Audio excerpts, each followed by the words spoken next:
हरतालिका व्रत नेम सांगे माझी आई, उपवास धरुणी मी अभिषेक केला बाई। सांग रे ब्राह्मणा गंगेचा उगम कोठुनी, आपटिल्या जटा गंगा निघाली तेथुनी। शिवाच्या पूजेला नाही लागत सोन लाल, शिवराई सुपारी बेलाचे गतीन पान।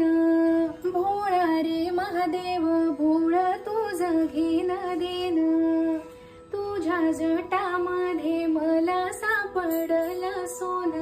सुटला पदर बाई मी नावते भानात, महादेवाची पूजा मी करते गवनात। शिवाचा उपवास